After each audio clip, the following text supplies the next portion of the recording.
Hello one and all, it's Queen Crazy here, and welcome to my WrestleMania 27 results and opinions video. Good to see you all here at this time.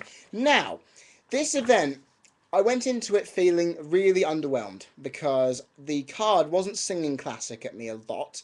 It was, to me, not the same vibe I would get from a WrestleMania. For the past two WrestleManias, I've felt that vibe, and it is not a good one. I was shocked, well, on the internet last night, to find out that the Sheamus and Daniel Bryan match had effectively been put on the undercard as a lumberjack match for the title. Sheamus retained. It then got turned into a battle royal. Now this was a complete waste of two great wrestlers who wanted to put their match on the card and make their names out there worth it. And come on. This is pointless. An 8-man tag and a 6-man tag, which was absolute shite, could effectively have gone on the undercard instead, because it would have got the crowd riled up. That 8-man tag should have been on it, because that match right there could have been a great match that could have made this night better for me. Really, it did not get the event off to a good start for me at all, knowing that match was not going to take place. That pissed me off. Right, the first match of the night turned out to be a shock for me and a lot of people because this was not supposed to be the opener. I don't think it could have been or should have been the opener. That's what Sheamus Daniel Bryan should have been, personally. Anyway, the World Heavyweight Championship match was the first match. Now, this demeans the World Heavyweight Championship. Makes it seem less prestigious than the WWE Championship. Of course, because it only got formed in 2002, 1963 for the WWE Championship. You do the math. But also it makes the Royal Rumble competition a lot less prestigious that you're guaranteed a main event match and yet they're the opener, which is complete bullshit. Anyway, and the slap by Del Rio starts off the match, which is pretty nice, showing the antagonism between him and Edge. Edge then slaps him back for his troubles. Irish whip into a back body drop by Edge. Del Rio attacks the arm, an Irish whip by Del Rio is countered by Edge, and Del Rio goes on to the outside. Edge goes outside, and Del Rio throws him arm first into the barrier, and then the steel steps. Gets back in the ring, Del Rio covers for 2. Del Rio stretches the arm, Edge fights back, and Del Rio counters with a hair pull slam, which is nice. Del Rio puts Edge into the ropes for a 4 count by the ref. Del Rio does an innovative arm slap maneuver over the rope, which basically snaps it like that. Pretty awesome, I have to say, I quite liked it.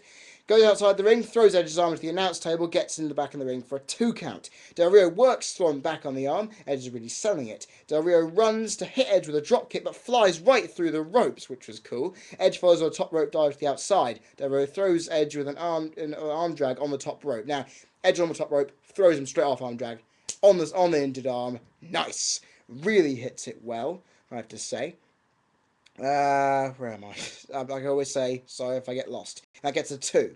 Then he tries to apply on the cross arm breaker. Del Rio runs again, but it's caught by Edge in a spinning wheel kick.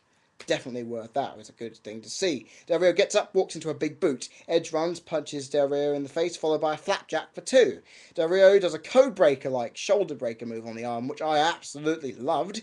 Goes for a cross arm breaker again. Edge counters into the Edge-o-matic for 2. Del Rio whips Edge into the turnbuckle. Edge does a roll up. Del Rio gets out and applies the cross arm breaker fully. Edge then puts his foot on the rope to break out of it. Edge goes to the top rope. Del Rio hits, of course, a fantastic enziguri. Bang in the head. Fantastic move. Christian then attacks Ricardo Rodriguez, who tries to... him and Brodus Clay are trying to get Del Rio's Edge's foot off the rope. And Christian goes over and kicks the crap out of them. Edge then rolls up Del Rio for 2. This is then followed up by an execution. The crowd's riling up for the spear. Del Rio sidesteps it.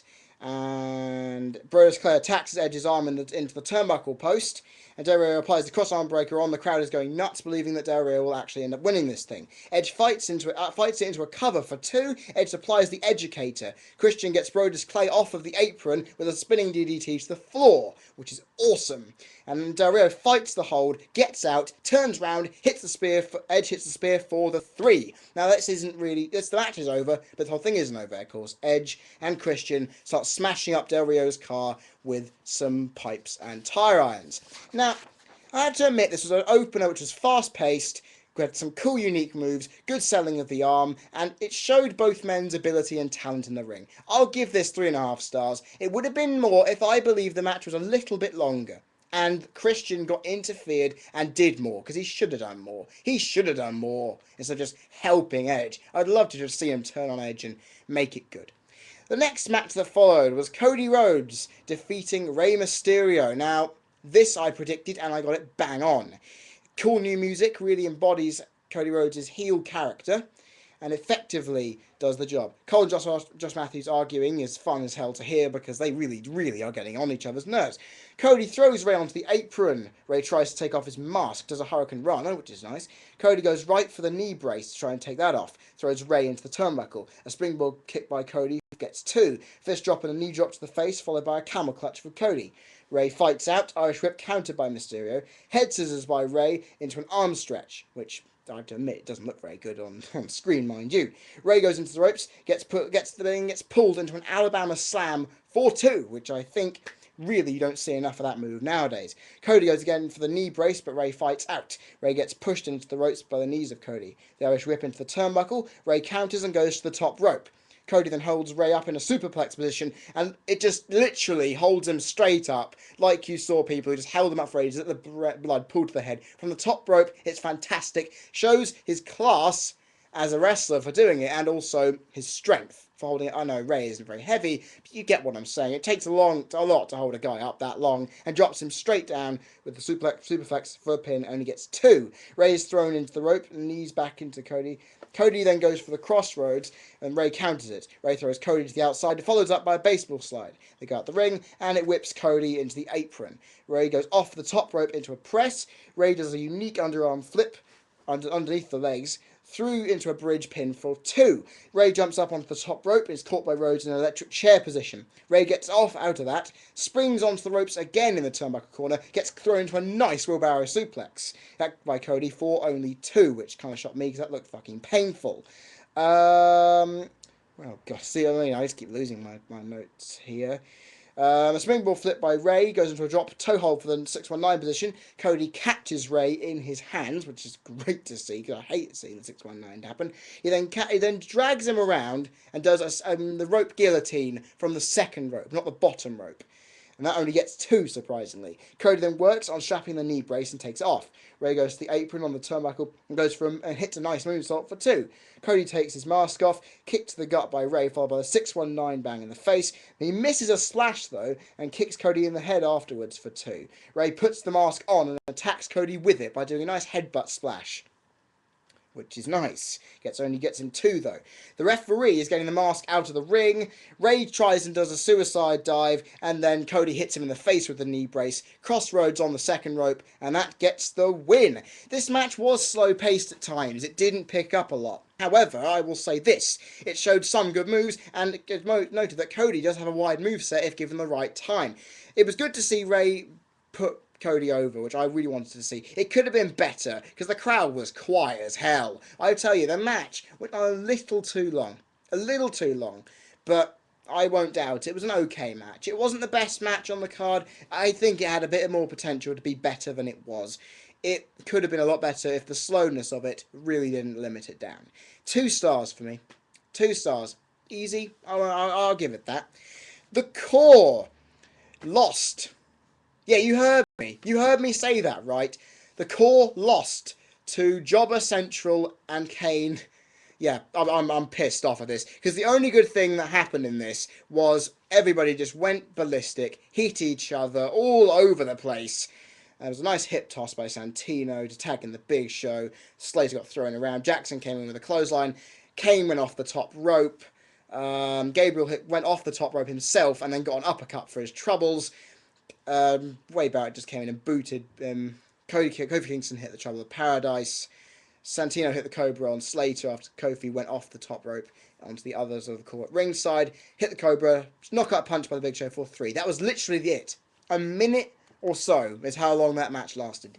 And that was bollocks. Because this had no build to it at all and it was on the card. Apart from that uppercut, which the smack made me go, ooh, that was a big uppercut. Apart from that, this match was bollocks. Nothing good about it at all. And I'll tell you now, what a way to bury a very good heel stable, which has 2/3 of WWE's significant gold. That is not a way to do it. That gets a 0. Absolute pointless. My first 0 in my reviewing career on YouTube. That was a complete, utter horseshit of a match. Worst of the night, probably by a shadow of a doubt, until you get to some later.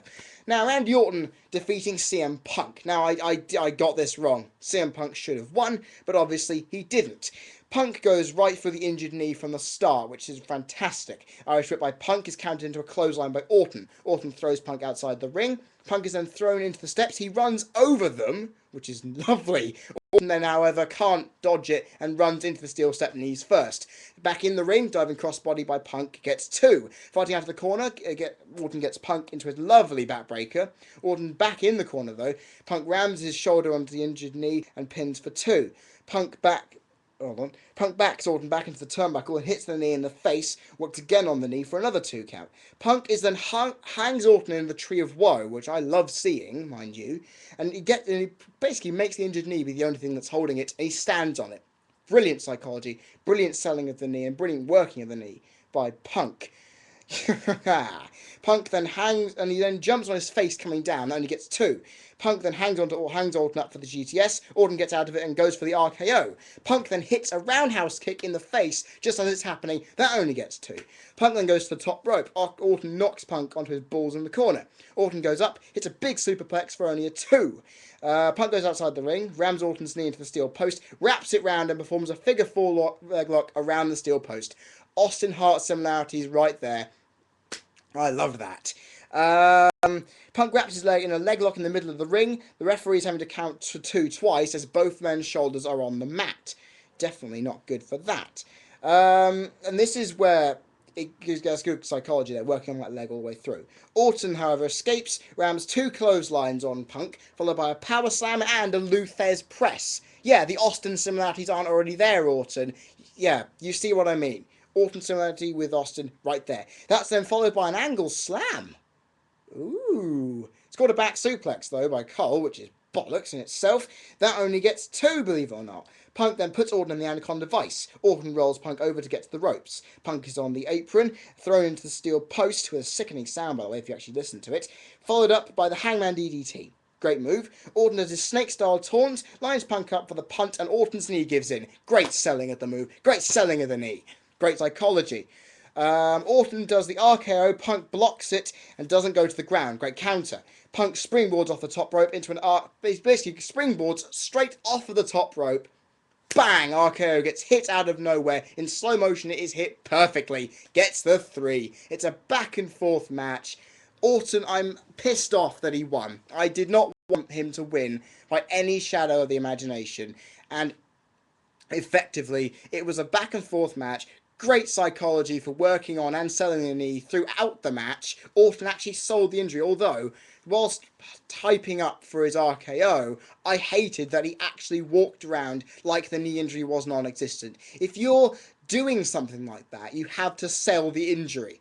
You don't sell the injury, it marked the match a little down for me, because I like seeing an injury getting sold properly. It had a few great moves. Punk looked to win it multiple times, which was great, and so did Orton, even though he hardly got any pin for... Actually, think about it, he didn't actually go for the cover at all.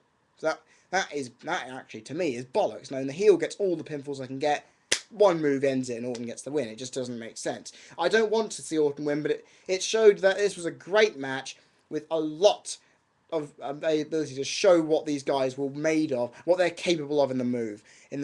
Sure, this was only 14 minutes long. If this was given another 5-10 minutes for them to escalate and brawl a bit more outside the ring and really get this match a lot more involved, I give this a 4-star match, because I loved it, because it was all in your face, back and forth, everywhere. There was literally a chance where both men could win from either end. It was great. And I know some of you obviously will give me a bit of hate for that. You might hate me for that, Matt, not giving me that. But I expected this to be a great match, and it turned out to be just that. Although at times the crowd were a bit flat. Just to say. Great match, 4 stars. Hope you're happy with that. I'm going to stop this video here, and I will get back to you guys for part 2. Stay tuned, because it is going to come very, very soon. See you guys.